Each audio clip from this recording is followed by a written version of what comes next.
ദരിദ്ര കുടുംബത്തിൽ ജനിച്ച ഒരാൾക്ക് തുടർച്ചയായി മൂന്നാം തവണയും പ്രധാനമന്ത്രിയാകാൻ അവസരം ലഭിച്ചത് ഭരണഘടനയുടെ ശക്തി കൊണ്ടാണ്. ഒന്നുമില്ലാത്തവന് ഭരണഘടന ഒപ്പമുണ്ട്.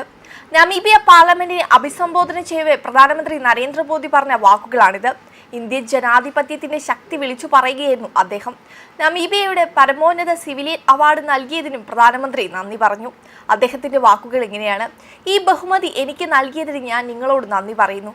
ജനാധിപത്യ മാതാവിന്റെ പ്രതിനിധിയായി ഞാൻ നിങ്ങളുടെ മുമ്പാകെയുണ്ട്.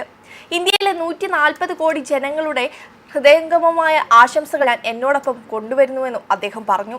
ഇതിനു പുറമെ ഒരു ദരിദ്ര ആദിവാസി കുടുംബത്തിലെ മകൾ ഇന്ന് ലോകത്തിലെ ഏറ്റവും വലിയ ജനാധിപത്യത്തിന്റെ പ്രസിഡന്റ് ആയിരിക്കുന്നത് ഇന്ത്യയുടെ ഭരണഘടന കാരണമാണ്.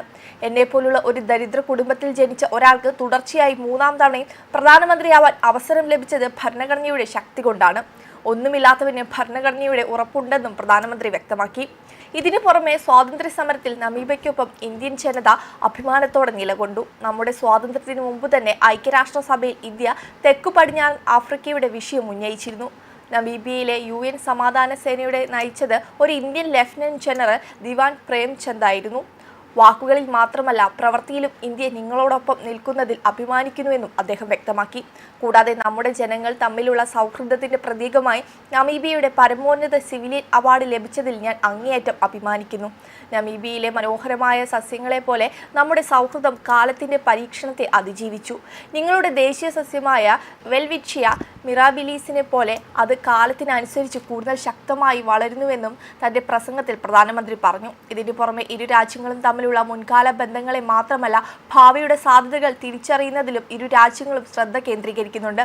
നമീബിയയുടെ 2030 വിഷൻ ലക്ഷ്യത്തിൽ ഒരുമിച്ച് പ്രവർത്തിക്കുന്നതിന് ഇന്ത്യ വലിയ പ്രാധാന്യം നൽകുന്നുണ്ട്. ഇന്ത്യയിൽ ഇതിനോടകം 1700-ലധികം നമീബിയക്കാർ സ്കോളർഷിപ്പുകളിൽ നിന്നും ശേഷി വികസന പരിപാടികളിൽ നിന്നും പ്രയോജനം നേടിയിട്ടുണ്ട്. ഇന്ത്യയുടെ UPI സ്വീകരിച്ച ആദ്യ രാജ്യമാണ് നമീബിയ എന്നതിൽ സന്തോഷമുണ്ട്. താമസിക്കാതെ ആളുകൾക്ക് വേഗത്തിൽ പണം അയക്കാൻ കഴിയുമെന്നും അദ്ദേഹം പറഞ്ഞു. അതേസമയം 5 രാജ്യങ്ങളിലെ സന്ദർശനത്തിന് ശേഷം പ്രധാനമന്ത്രി നരേന്ദ്രമോദി ഇന്ന് മടങ്ങിയെത്തും.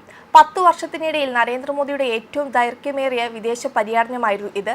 8 ദിവസം നീണ്ടുനിന്ന പര്യടനത്തിൽ Ghana, Trinidad and Tobago, Argentina, Brazil, Namibia എന്നീ രാജ്യങ്ങൾ പ്രധാനമന്ത്രി സന്ദർശിച്ചു. നമീബിയയിൽ പ്രധാനമന്ത്രി നരേന്ദ്രമോദിയുടെ ആദ്യ സന്ദർശനമായിരുന്നു ഇത്.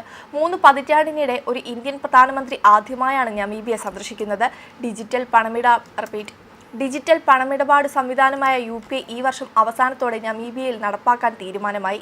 പ്രധാനമന്ത്രി നരേന്ദ്രമോദിയും നമീബിയൻ പ്രസിഡന്റുമായി നടന്ന ഉഭയകക്ഷി ചർച്ചയിലായിരുന്നു തീരുമാനം. ഡിജിറ്റൽ ടെക്നോളജി, പ്രതിരോധം, സുരക്ഷ, കൃഷി, ആരോഗ്യ മേഖല, വിദ്യാഭ്യാസം, അപൂർവ ധാതുക്കൾ എന്നീ മേഖലകളിൽ കൂടുതൽ സഹകരണത്തിനും ധാരണയായിട്ടുണ്ട്. നമീബിയയിൽ ഓൺട്രപ്രണർഷിപ്പ് ഡെവലപ്മെന്റ് സെന്റർ ആരംഭിക്കാനും ആരോഗ്യ മരുന്ന് രംഗത്ത് കൈകോർക്കാനുമുള്ള ധാരണാപത്രത്തിൽ ഇരു രാജ്യങ്ങളും ഒപ്പിട്ടിട്ടുണ്ട്. വെബ് ഡെസ്ക് കർമ്മ ന്യൂസ്.